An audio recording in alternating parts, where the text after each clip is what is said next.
بسم اللہ الرحمن الرحیم۔ السلام علیکم دوستو، آج آپ کو میں ایک بلی کی کہانی سنانے جا رہا ہوں۔ ایک تھی مانو بلی جو کسی کی چہیتی یا لاڈلی نہ تھی۔ اس نے شہر کے ایک کباڑ خانے میں آنکھ کھولی اور پھر اپنی ماں اور دوسرے بہن بھائیوں کے ساتھ مختلف جگہوں کی تبدیلی کے بعد ایک قصاب کی دکان کے پاس گندے نالے پر رہنے لگی۔ وہ ذرا بڑی ہوئی تو ایک دن اس کی بہن رانو بلی کو ایک بہت پیاری سی بچی ایک بڑی سی گاڑی میں بٹھا کر لے گئی اور اس کا بھائی شانی بلّا ایک خوخار کتے کے ہاتھوں دنیا سے رخصت ہو گیا۔ وہ ذرا بڑی ہوئی تو اس کی ماں اسے چھوڑ کر چلی گئی۔ مانو بلی کئی بار اپنی ماں کے پاس گئی کہ شاید اسے پہچان لے، لیکن وہ اسے ہمیشہ اجنبی بن کر ملتی اور مار پیٹ کر بھگا دیتی۔ مانو بلی نے بھی آہستہ آہستہ اپنی ماں کو بھلا دیا اور یوں ہی گلیوں میں آوارہ پھرنے لگی۔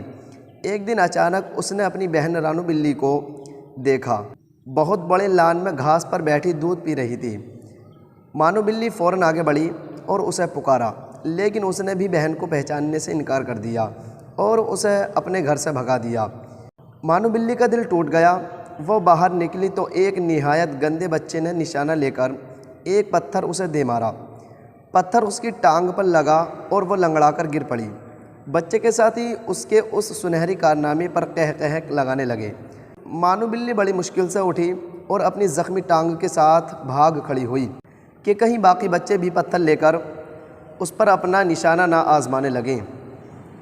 اسے انسانوں پر غصہ آنے لگا کہ وہ کس دیدہ دلی سے ہم جیسے معصوم جانوروں پر ظلم کرتے ہیں اور انہیں کوئی کچھ نہیں کہتا۔ وہ اپنی زخمی ٹانگ کے ساتھ ایک گھر میں داخل ہوئی تو وہاں ایک مہربان بچے سے اس کا واسطہ پڑا۔ بچے کو اس کی حالت پر بہت ترس آیا۔ کچھ دیر بعد وہ اس کے لیے ایک پیالے میں دودھ لے آیا۔ مانو بلی پہلے تو جھچکی اور اسے بھوک بھی زوروں کی لگی ہوئی تھی۔ اس نے بچے کی طرف دیکھا جو دور جا کھڑا ہوا تھا۔ مانو بلی نے تھوڑا سا دودھ پیا، اس کی بھوک اور زیادہ جاگ اٹھی۔ اس نے جلد ہی سارا دودھ پی لیا اور لیٹ گئی۔ بچہ اسے پچکارتا ہوا آگے بڑھا اور بڑے مہربان ہاتھوں سے اس کی زخمی ٹانگ ٹٹوئی۔ پھر وہ اندر چلا گیا تو مانو بلی نے بھاگنے کا سوچا، مگر اپنے اس نئے مہربان دوست کو چھوڑنے کو اس کا جینا چاہا۔ آخر بچہ آیا تو اس کے ہاتھ میں مرہم پٹی تھی۔ مرہم پٹی ہونے کے بعد مانو بلی کو کچھ سکون ملا تو وہ سو گئی۔ اگلے دن بچہ اسے اپنے گھر کے اندر لے گیا۔ اس کے والدین بھی مانو بلی کو مہربان اور اچھے معلوم ہوئے، چنانچہ جلد ہی وہ گھر کے ایک فرد کی طرح رہنے لگی۔ مہربان بچہ اسے لے کر باہر جاتا، اس کے لیے اس کی پسندیدہ غذائیں لاتا، اسے صاف ستھرا رکھتا۔ مانو بلی کا دل وہاں لگ گیا۔ ان سب کی مہربانیوں کا صلہ اس نے یہ دیا کہ اس گھر میں سے تمام چوہوں کو گھر چھوڑنے پر مجبور کر دیا۔ لال بیگ اور دوسرے کیڑے مکوڑے بھی اس نے ختم کر ڈالے۔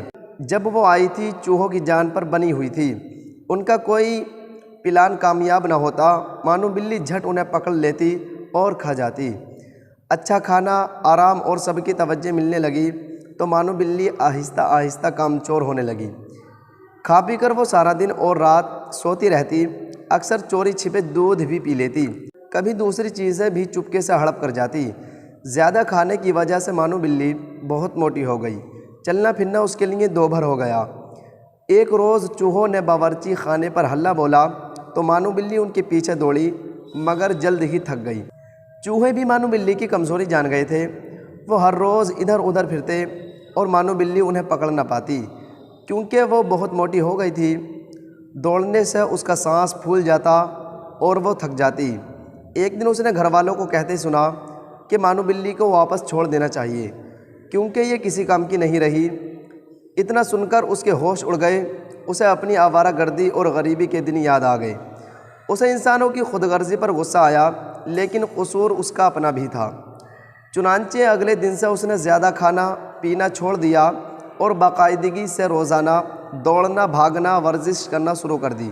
سستی کاہلی چھوڑ کر کام کو اپنا لیا اور پھر جلد ہی وہ دوبارہ چوہوں کے لیے خطرے کا نشان اور گھر والوں کی آنکھ کا تارا بن گئی۔ دوستو، اپنا خیال رکھیے اور ایسی ہی بہترین اسٹوری سننے کے لیے ہمارے چینل شان عالم اردو اسٹوری کو سبسکرائب کیجیے۔